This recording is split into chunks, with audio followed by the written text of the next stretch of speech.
This video is about color correcting for the internet. Pretty much any nonlinear editing system that is out there can make use of this video tutorial. When I switch from full to limited using the NVIDIA control panel, you can tell the video looks dull and chalky compared to when it's set to full.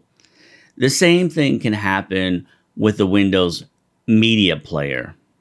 This video will offer a color correcting solution to help compensate the discrepancy between what you see in your nonlinear editing system versus what it looks like when it's rendered out and posted to social media.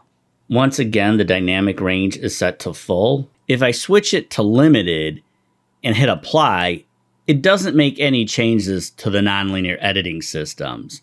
I know some people are thinking it won't make a change until you hit play. So I'll hit play really quick.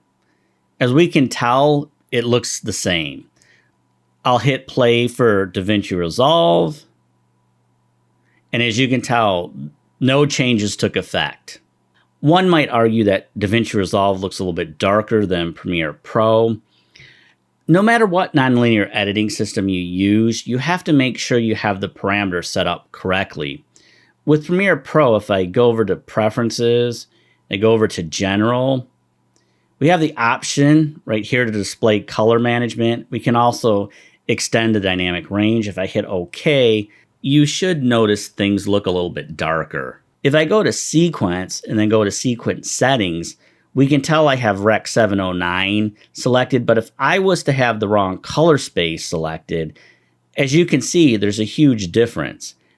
Some non-linear editing systems can make use of adjustment layers. Adjustment layers are a really easy way for you to compensate for the discrepancy between what you see in your nonlinear editing system versus what that image looks like once it's uploaded to YouTube or Facebook. All you do is create the adjustment layer and drop and drag it into your timeline or sequence. You want to add a few effects to the adjustment layer. One of the effects I always add is this adjust. It's the proc amp. Another one I use is the gamma correction. I can just drag that in. You can lighten and darken the image as you need. If I switch this to 8, it lightens it. If I switch it to 12, it darkens the image. I can disable the gamma correction, and now I can manipulate the brightness of the proc amp and get the image quality that I want. You won't apply the adjustment layer until you've done all your editing and you're getting ready to export. I know some of you might be thinking, what if my $50 video editing software doesn't have an adjustment layer?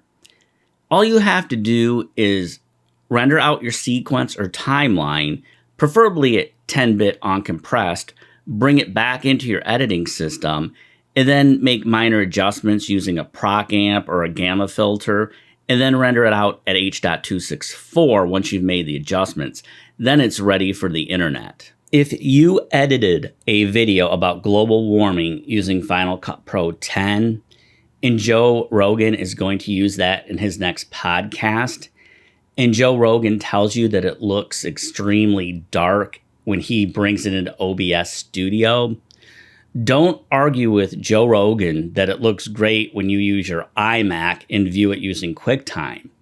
You now know how to compensate for that particular video clip looking too dark or too bright when imported into YouTube or imported into OBS Studio or even Windows Movie Player. You simply use an adjustment layer, or if you have Premiere Pro, you could add a LUT.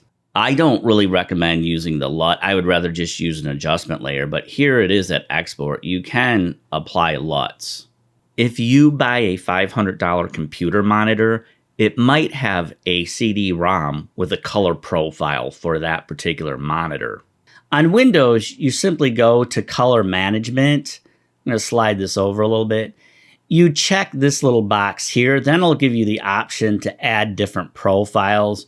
You would click on it and hit OK. I don't want to do that because I don't want to change the profile. You can also hit Browse, and if it's on CD-ROM, you can easily go to the CD-ROM and install that profile.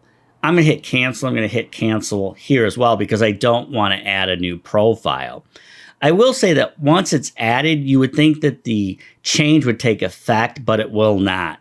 You have to go to the advanced, hit change system default, but you're going to have the same like profiles in this like menu option thing that you have in the other one over here. You just have to do it twice on Windows. It's kind of weird. Same with if you want to remove custom profiles.